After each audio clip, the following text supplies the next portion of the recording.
our respected Principal Sir and Vice Principal Sir to take their seats. And where accountability ensures that the power always remains answerable to the people. It is the place where laws are made, where important decisions are discussed, and issues of the nation are debated with the respect and discipline. Our parliament has two houses, the Lok Sabha and the Rajya Sabha. The Lok Sabha represents the people of India, while the Rajya Sabha represents the states of India. Today, we are here to experience how the parliament works, how the ministers answer the questions, how decisions take place, and how the democratic discussions are made. Today, we are honored to have our teachers and students here as our audience, and we thank you all for your support and encouragement. In this act, our student ministers will present their ministries, answer questions, and show how the responsible leadership should function. Through this act, we hope to learn the value of democracy, discipline, teamwork, and respect for every different opinion. So without further delay, let's proceed towards the session of our school parliament. Soham Bagmure, presenting the role of Prime Minister Narendra Modi. Abhijit Patil, presenting the role of Home Minister Amit Shah.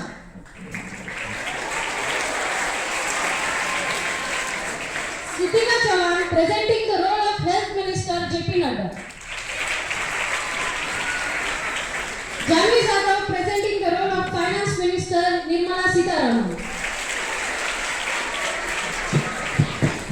Sarthak Padmawar, presenting the role of Education Minister. And Anushka Garupalar, that is myself, presenting the role of Defense. Sharmari Bharat Patel. Now presenting the role of Rahul Gandhi.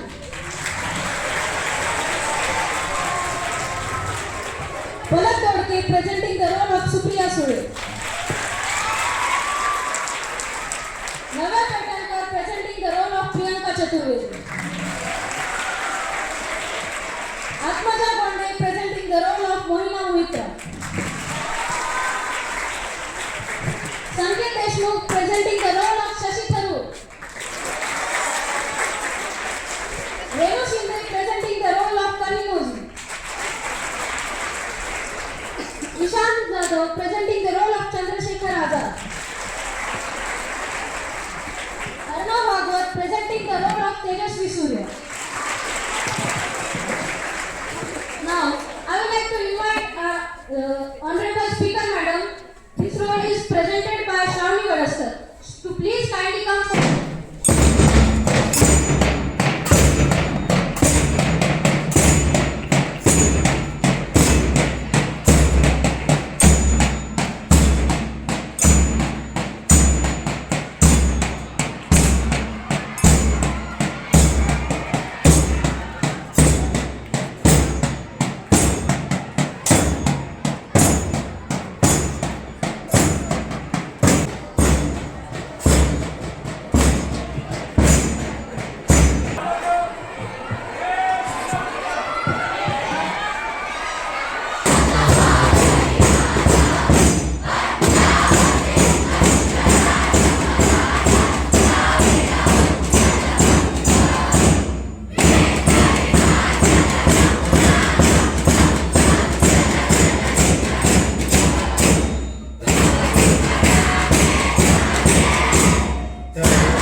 Sit down.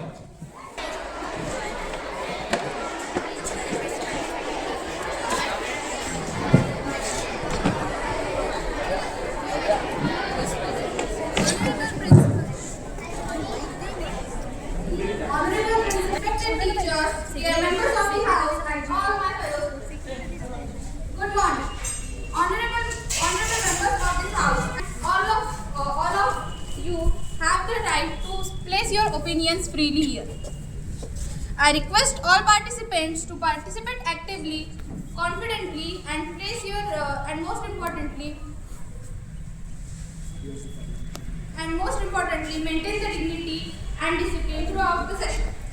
I also remind everyone of the rules. Speak only when given permission. Avoid personal comments and interruption. Respect every viewpoint, even if you disagree. Use parliamentary language at all times. Honorable members, democracy is not shouting, it is discussion. Democracy is not arguing, it is house minute. Now, I kindly request to the secretary to read out today's agenda for the house.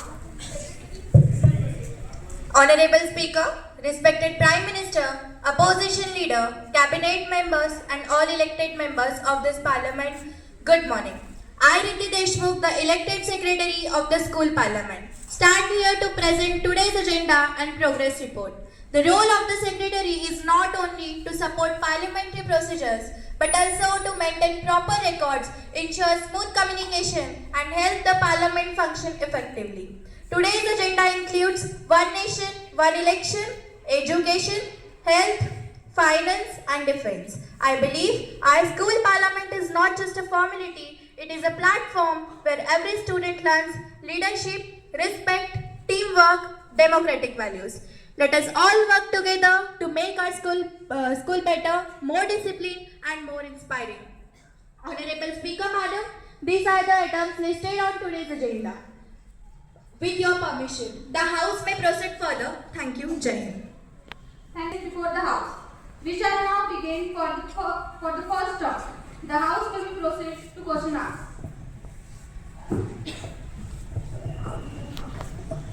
आज मैं विपक्ष का नेता नहीं, इस देश की जनता की आवाज बनकर खड़ा हूँ। आज मैं यहाँ सरकार पर हमला करने नहीं तो बस उनके झूठे वादों का पोस्टमार्टम करने आया हूँ। हर साल 2 करोड़ नौकरियों का वादा था, लेकिन अब नौकरी तो इस कदर गायब है कि गूगल मैप भी लोकेशन नहीं ढूंढ पा रहा है। मैं आपसे सवाल पूछता हूँ कि 22 अप्रैल 2025 को पहलगाम में अटैक हुआ, उसमें 26 लोगों की डेथ हुई और उसके 2 हफ्तों बाद 7 मई 2025 को ऑपरेशन सिंदूर शुरू हुआ था। दूसरे दिन ट्रम्प जी का कॉल आता है और सीधा धमकी देते हैं। ट्रम्प जी कहते हैं I can mediate between India and पाक। तो मोदी जी ने खुद मुस्कुरा दिया और उनको ना चाहते हुए भी उनको वॉर रोकनी पड़ी। जब बॉर्डर पर टेंशन बढ़ता है तब मोदी जी का फोन सीधा वॉशिंगटन जाके फुल नेटवर्क पकड़ता है। भारत इतना कमजोर होता जा रहा है कि कोई उसे धमकी देता है और वो चुपचाप सुन भी लेता है। मोदी जी, मैं आपसे सिंपल सवाल पूछता हूँ, बस उसका जवाब शायरी या फिर भाषण में नहीं देना, बस सीधा सा जवाब देना। ये सरकार कौन चलाती है, आप या फिर ट्रम्प की सरकार? माननीय सभापति महोदय, जैसे कि राहुल जी ने मुझे प्रश्न किया है, मैं उसका मुंहतोड़ जवाब उनको देना चाहूंगा।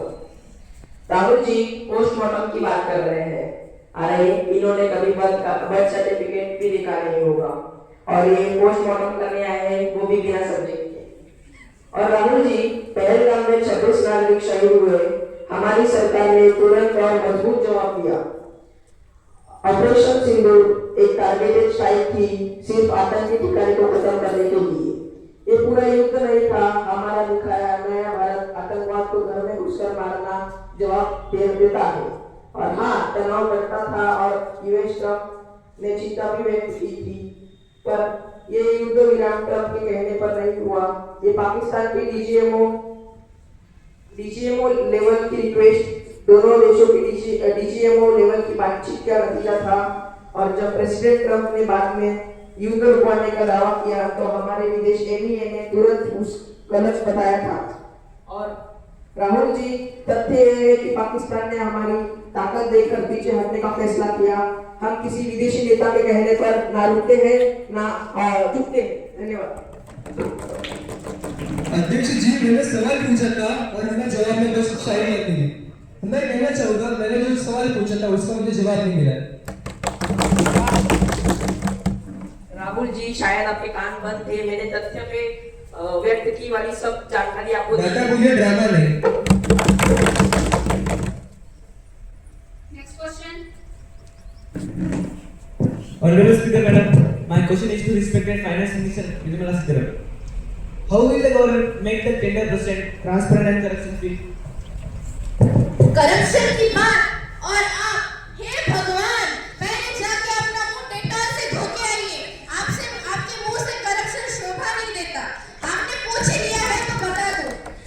टेंडर प्रोसेस को ट्रांसपेरेंट बनाने के लिए हमने सारे सर्विसेज को डिजिटल बना दिया है और अगर शायद इसमें कोई भी गलती मिले या फिर फेक फाइल मिले तो उनके ऊपर तुरंत एक्शन लिया जाता है। हमने पूरा सिस्टम को डिजिटल बना दिया है, इसीलिए जिनको इस डिजिटल समझ में नहीं आता है उनकी आवाज ऐसी ही बढ़ती है जैसे आपने अभी सवाल पूछा है।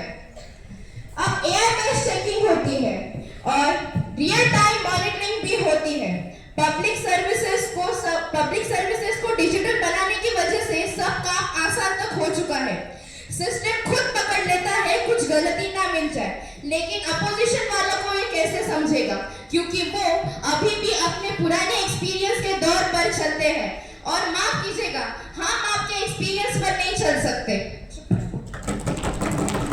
Sitharaman ji, online reader system तो बनाई आपने, पर ऑफलाइन सेटिंग अभी भी चल रही है। ये कौन सी ट्रांसफॉर्मेशन है आपकी? क्या आप ढूंढ कर ला सकते हैं कौन सी ऑफलाइन ट्रेडिंग चलती है? और करप्शन की बात निकली है तो हाउस में उन नेताओं के नाम लिख कर लाइए जिन्होंने करप्शन किया हो। हवा में अनावना बताए। कहना चाहेंगे सचिन? No thanks. माननीय स्पीकर महोदय, मेरा प्रश्न गृह मंत्री जी से है। सरकार युवाओं को एक्सट्रीमिस्ट आइडियोलॉजी से प्रभावित होने से कैसे रोक रही है? माननीय स्पीकर महोदय, जैसे कि सुप्रिया जी ने मुझे सवाल किया है तो मैं उनको बताना चाहूंगा, सरकार जागरूक करने में सलाह की है और युवाओं को सही जानकारी देकर गलत विचारों से दूर रखती है। धन्यवाद। स्पीकर महोदया, मेरा प्रश्न उन्होंने बनाई हुई स्कीम्स या योजनाओं के बारे में था ही नहीं। मेरा प्रश्न तो इस पर था कि उन्होंने उनकी विफलता के बारे में था कि उन्होंने जनता का विश्वास कभी पूरी तरह से लिया ही नहीं। माननीय स्पीकर महोदय, इन्होंने बताया है तो इनको मैं बताना चाहूंगा, हम जनता के मन में विश्वास पैदा कर रहे हैं पर आपके नेता बीच में आकर बोलते हैं, जैसे कि राहुल गांधी बीच में आके बोलते नहीं ये स्कीम अच्छी नहीं है, इसमें कुछ घोटाला है, इसका सरकार का कुछ फायदा है, तो इसलिए हम जनता की मन में अपना विश्वास पैदा करने में असफल रहे। मन की बात नहीं, जनता की बात सुनो। जनता की बात बता रहे राहुल गांधी जी, आप अपनी बात बताए। शांति बनाए रखिए। इस पर आप कोई जवाब देना चाहेंगे सुप्रिया जी? माननीय स्पीकर महोदय, उपकरण शिक्षण देंगे तो मेरा सवाल शिक्षा मंत्री से है कि सरकार यह कैसे सुनिश्चित कर रही है कि सब छात्र को डिजिटल शिक्षण उपकरण उपलब्ध हो। माननीय स्पीकर महोदय, जैसे कि मुझे प्रियंका जी ने प्रश्न पूछा है कि सरकार यह कैसे सुनिश्चित कर रही है कि हर छात्र को डिजिटल शिक्षण साधनों तक पहुंच मिले, तो मैं उन्हें बताना चाहता हूं कि सरकार यह सुनिश्चित करने के लिए काफी सारे कदम उठा रही है। समग्र शिक्षा के तहत स्कूल्स में स्मार्ट बोर्ड्स, आईटी लैब्स और इंटरनेट फैसिलिटीज डेवलप की जा रही है। दीक्षा, ई पाठशाला और स्वयं जैसे डिजिटल प्लेटफॉर्म्स पर फ्री ई कंटेंट और वीडियोस प्रोवाइड किए जा रहे हैं। कई राज्यों में जरूरतमंद छात्रों को फोन्स, टैबलेट्स और लैपटॉप दिए जा रहे हैं। शिक्षकों को डिजिटल प्रशिक्षण दिया जा रहा है। इन सभी प्रयासों से डिजिटल एजुकेशन सुलभ और किफायती बनाया जा रहा है। आप जिस ग्रोथ का दावा करते हो वो बच्चों को तो देख नहीं पाते, और क्या वो इनविजिबल इंक से लिखा गया है या फिर वो आपकी इमेजिनेशन में है? देखिए, इनविजिबल इंक से कुछ भी लिखा नहीं जा रहा है, सब कुछ विजिबल है। इतना विजिबल है कि हमारे गवर्नमेंट वेबसाइट्स पर, पॉलिसी डॉक्यूमेंट्स में और पोर्टल्स पर सारा डेटा ओपन, पब्लिक और वेरीफाइबल उपलब्ध है। इनविजिबल कुछ भी नहीं है, बस आप जैसे कुछ लोग उसे देखने की मेहनत नहीं लेते। सच कहूं तो आपकी बातें सुनकर ऐसा लगता है कि 2013 के बाद किसी सरकारी स्कूल में आपने कदम ही नहीं रखा हो। अगर बात आते तो आपको दिखता कि कैसे क्लासरूम्स बदल गए हैं, बच्चे कैसे सीखते हैं और टीचर्स कैसे डिजिटल टूल्स का उपयोग कर रहे हैं। पॉलिसीज इनविजिबल नहीं है, शायद आपकी स्कूल यात्रा ही पिछले दशक से इनविजिबल है। हम ट्रांसपेरेंट है, हमारी पॉलिसीज भी ट्रांसपेरेंट है और प्रोग्रेस भी। अब देखना यह है कि ट्रांसपेरेंसी की कमी कहाँ है, हमारे गवर्नेंस में, आपके ऑब्जर्वेशन में। हम पर ऐसे हवा में दावे करने से पहले एक बार अपना फैक्ट अपडेट कर लेते जाइए, तो ऐसा ना हो कि आपकी जानकारी पिछले दशक के सिलेबस से निकाली गई हो।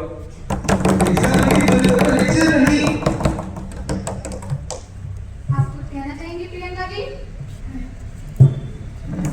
माननीय स्पीकर महोदय, मेरा प्रश्न हमारे प्रधानमंत्री जी से है। जो गवर्नमेंट कहती है कि वन नेशन वन इलेक्शन से देश का पैसा और वक्त दोनों बचेगा, पर क्या कभी आपने इसके प्रभाव के बारे में भी सोचा है? देखिए, भारत एक बहुत बड़ा देश है जहाँ पर एक साथ इलेक्शन लेना कोई बच्चों का खेल नहीं है, और इसका सीधा प्रभाव होता है हमारी रीजनल पार्टीज पर। और यही आज एक मुख्य कारण है कि आज एक फुल्ली ग्रेजुएटेड इंसान को एक 10वीं फेल के पैर पड़ता है।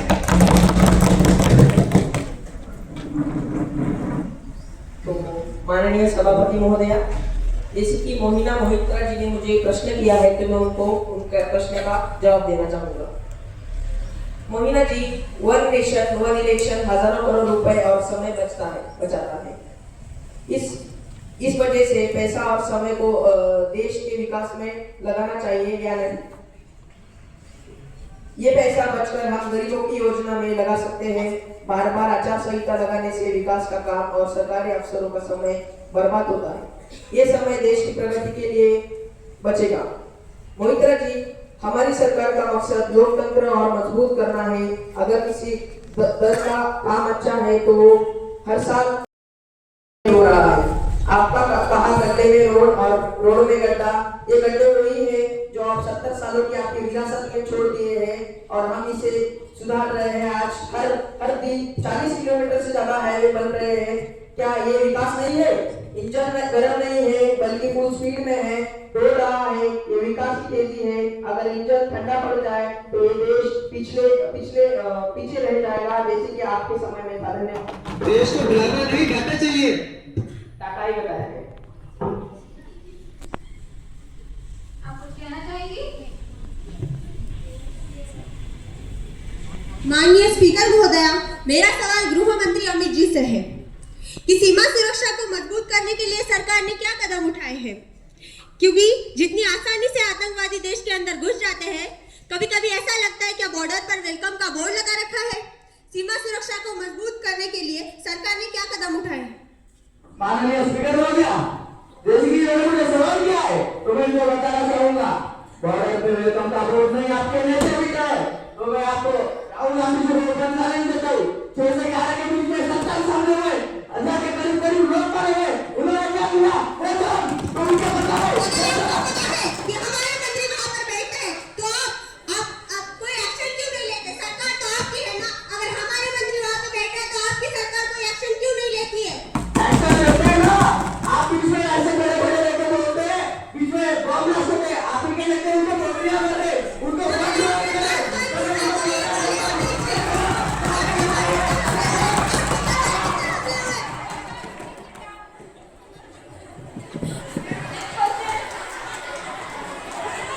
माननीय स्पीकर मैडम, मेरा प्रश्न रक्षा मंत्री जी से यह है, क्यों वो राफेल फ्रांस से ही खरीदते? कहीं उनका निजी फायदा तो नहीं? निजी फायदा? अरे माननीय स्पीकर महोदय, हम तो देश की सुरक्षा में लगे हैं, कोई दुकान चलाने में नहीं। अगर इन लोगों को हर जगह कमीशन दिखाई दे तो हम क्या करें? जब अगर इन लोगों ने ऐसे ही बोलते रहे, हमसे सवाल करते रहे, तो हम काम कैसे करेंगे? भारत ने अन्य देशों के एयरक्राफ्ट को छोड़कर सिर्फ फ्रांस से राफेल इसलिए खरीदा क्योंकि इंडियन एयरफोर्स के टेक्निकल ट्रायल्स में सिर्फ फ्रांस का राफेल ही था जो सबसे बेहतर, रिलायबल और इंडिया स्पेसिफिक रिक्वायरमेंट्स को पूरा कर रहा था। राफेल का चुनाव किसी पसंद या प्रेशर से नहीं बल्कि नेशनल सिक्योरिटी के एनालिसिस पर हुआ है। जब देश की सुरक्षा की बात आती है ना आजाद जी, तब हमारी सरकार ऑप्शन नहीं सिर्फ बेस्ट चूज करती है, और इस केस में फ्रांस का राफेल ही सबसे बेस्ट ऑप्शन था। हमने फ्रांस से फाइटर्स लिए, आपके सरकार ने तो सिर्फ फ्लाइट के टिकट्स लिए, इसलिए आज हमारी सरकार देश डिफेंड करती है और आपकी सरकार सिर्फ कोशिश। और रही बात कमीशन लेने की, हम पूरे सम्मान के साथ कहना चाहेंगे कि देश की सुरक्षा किसी व्यक्ति की जेब भरने का जरिया हो ही नहीं सकती। अगर हमारी सरकार किसी कमीशन के लिए काम करती तो आज देश की सेना मिल रहा है। जैसे आपने कहा, राफेल सबसे बेस्ट है। यूएसए का F-22 और F-35 जो विश्व का सबसे श्रेष्ठ फाइटर जेट है, रशिया का SU-57 और यूरो फाइटर टाइफून जैसे अच्छे अच्छे फाइटर जेट है, फ्रांस से भी अच्छी सर्विस देते, इस पर आप क्या कहना चाहेंगे? देखिए, राफेल एक ओमनी रोल फाइटर है, सब रोल्स एक ही जेट में। यूएसए के जेट्स अलग अलग रोल में बेस्ट है, लेकिन ओमनी रोल वर्सेटिलिटी फ्रांस के राफेल जितनी नहीं। और वैसे भी फ्रांस हमेशा से इंडिया का ट्रस्टेड डिफेंस पार्टनर रहा है। यूएसए के जेट के साथ रेस्ट्रिक्शन भी है, जैसे कि F-18 नेवल फोकस्ड है, F-35 यूएस नॉर्मली अलाइज को देता है और इंडिया तो नेटो अलाय है नहीं। और आप इजराइल की बात करते हैं, हम इजराइल से कैसे राफेल ले सकते हैं? वो तो खुद ही यूएस से जेट्स खरीदता है। और रही बात F-16 की, आजाद जी, तो F-16 हम कैसे ले? F-16 तो हमारा पड़ोसी पाकिस्तान ऑलरेडी उड़ाता है। आप क्या चाहते हैं कि हम उनके साथ कोई ट्विनिंग कंपटीशन करें? F-16 बात ही नहीं की है। राफेल जो है वो लिस्ट में 5वें स्थान पर आता है, बल्कि SU-57 वो राफेल से सस्ता भी है और सर्विस। अपोजिशन सिर्फ शोर मचाते हैं, पर हम ग्राउंड रियलिटी करके सिस्टम को करप्शन फ्री बना रहे हैं। जो ट्रांसपेरेंसी हमने लाई है वो आपने तो कभी लाई नहीं होगी।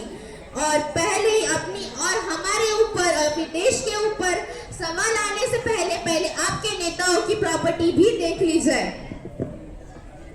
हमारे नेताओं की प्रॉपर्टी देखने से पहले और आपको इल्जाम लगाने से पहले हमें प्रूफ ला दीजिए, फिर इल्जाम लगाइए। और रही इस बात का प्रूफ मांगती है मैडम, आपने ही तो अभी कहा है कि हमारी प्रॉपर्टी देखिए, कि आप कहना क्या चाहते हैं कि हम करप्शन की राह पे चलते हैं? ये बात हो गया मैडम जी, रुक दीजिए।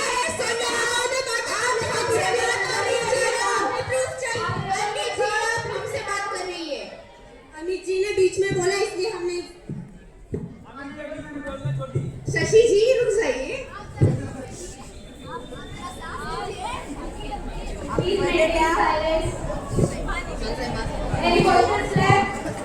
पानी पीजिए बंद। माननीय महोदया, मेरा प्रश्न प्राइम मिनिस्टर जी से है। वन नेशन वन इलेक्शन व्यवस्था को कैसे सुधारेगा और राजनीतिक हस्तक्षेपों को कैसे कम करेगा? माननीय स्पीकर महोदया, सुप्रिया जी ने सवाल किया है, मैं उनको बताना चाहूंगा। घुमा फिरा आप एक ही सवाल क्यों पूछे? आपको तो इसलिए मतलब हमारे ऊपर बात करनी थी। आप सुप्रिया जी घुमा फिरा के वन ये क्या करना चाहते हैं? सबसे देश की प्राइम मिनिस्टर, देश का पैसा व्यवस्था है और वो पैसे हम देश के लिए, देश के काम के लिए यूज कर रहे हैं। आपके जैसे करप्ट हम से करें नहीं। आप सब ने क्या बीजेपी कांग्रेस का ही बीजेपी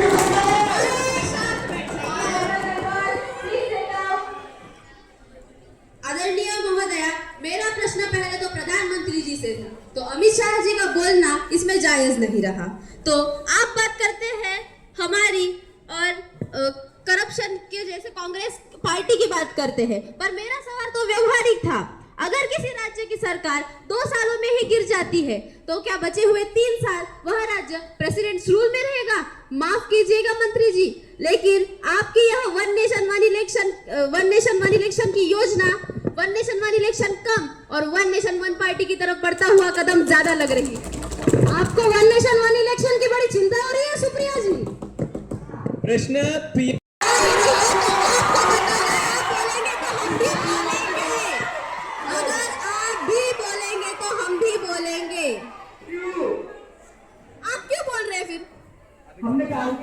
हमें बोलने के लिए जनता ने चुना है, तो हम बोलेंगे ही।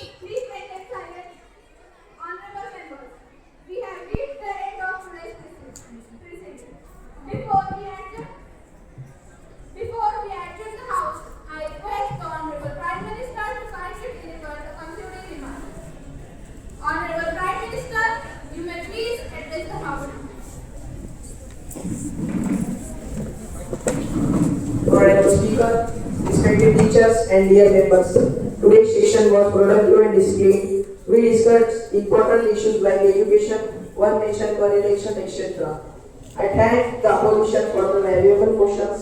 As the Prime Minister, I assure that your all suggestions will be acted upon. Jai Hind. All the parliament members, please stand up for the national anthem.